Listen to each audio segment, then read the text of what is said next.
नमस्कार, मी निशा एनआर स्पेसमध्ये तुमचे सर्वांचे खूप खूप स्वागत करते। आज आपण एक वेगळ्या पद्धतीने मेथीचा पराठा कसा बनवायचा ते बघूया। हा पराठा एकदम मऊ लुसलुशीत होतो आणि हा आपण मुलांना डब्यामध्ये देऊ शकतो किंवा चहा सोबत पण खाऊ शकतो। तर चला मेथीचा पराठा बनवण्यासाठी आपल्याला काय लागेल हे बघूया।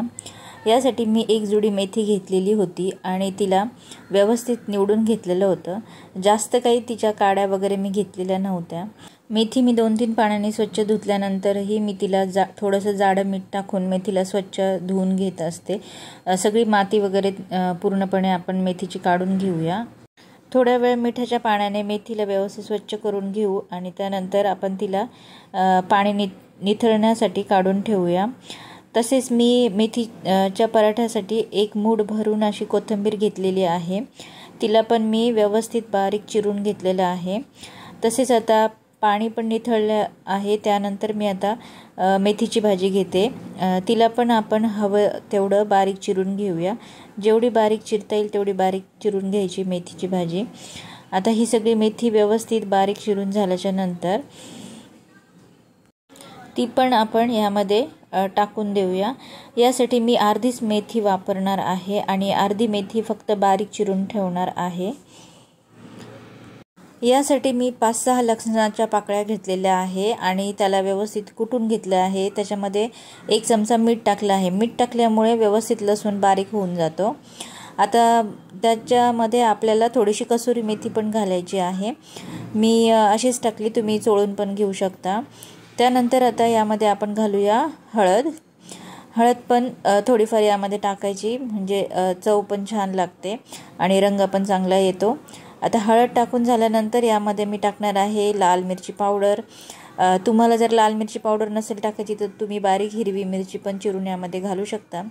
त्याचप्रमाणे मी जिरे पण यामध्ये टाकलेले आहे। जिरे हे भाजलेले नाही आहे, असेच टाकलेले।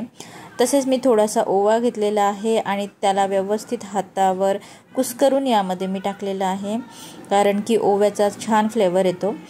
तसेच आता जी उरलेली जी मेथी होती तिला मी व्यवस्थित बारीक करून घेतलेलं आहे। तर आता इथे आपण टाकणार आहोत ऑरेगॅनो आणि त्यानंतर चिली फ्लेक्स। तुम्ही एकदा हे असा पराठा करून बघा, अप्रतिम लागतो खायला आणि मुलांना तर फारच आवडतो। त्यानंतर आता जो आपण लसूण ठेचलेला होता तो मी याच्यामध्ये टाकलेला आहे। तसेच आता माझ्याकडे एक बटरचं क्यूब होतं, तर ते मी याच्यामध्ये किसून टाकते। अमूल बटर जास्त छोटं मिळतं ते पूर्ण एक बटर मी यामध्ये टाकलेलं आहे। आता हे सगळं मसाले आपले व्यवस्थित टाकून झालेले आहे। त्यानंतर आता मी इथे गव्हाचं पीठ घेतलेलं आहे। तुम्ही तुमच्या अंदाजाने गव्हाचं पीठ घेऊ शकता। जवळजवळ मी 2 छोट्या ज्या प्लेट असतात तेवढं पीठ यासाठी वापरलेलं आहे। थोडं मीठ मला कमी वाटलं होतं म्हणून मी यामध्ये मीठ पण अजून घालून घेतलेलं आहे। त्यानंतर पाणी न टाकताच हे आधी सगळे इन्ग्रेडियंट्स व्यवस्थित त्या भाजीला चोळून घ्यायचे आणि व्यवस्थित मिक्स करून घ्यायचे आधी पूर्ण बटर वगैरे सगळं। त्यानंतर लागेल तसं पाणी घालायचं आणि व्यवस्थित हे मिश्रण आपल्याला पिठामध्ये व्यवस्थित मिक्स करून घ्यायचं। एक व्यवस्थित डो करून घ्यायचा, छानपैकी मळून घ्यायचं। लागेल तसं पीठ घालायचं। जसं आपण पोळीसाठी चपात्यांसाठी जो डो करतो तशा पद्धतीनेच आपल्याला हे मळून घ्यायचं आहे। व्यवस्थित पिठामध्ये मिक्स करायचं। हे बघा आपलं पीठ मळून झालेलं आहे। तर आपण याचा पराठा लाटून घेऊया। छानपैकी एक गोल उंडा करून याचा एक व्यवस्थित पराठा पूर्ण पोळी जेवढी आपण लाटतो तशा पद्धतीने लाटून घ्यायचा। आणि हा पराठा जो आपण लाटतो आहे त्याला एकदम पातळ लाटायचं। जेवढं आपल्याला पातळ लाटता येईल तेवढं आधीच त्याला पातळ लाटायचं, शक्यतो जाड वगैरे ठेवायचं नाही।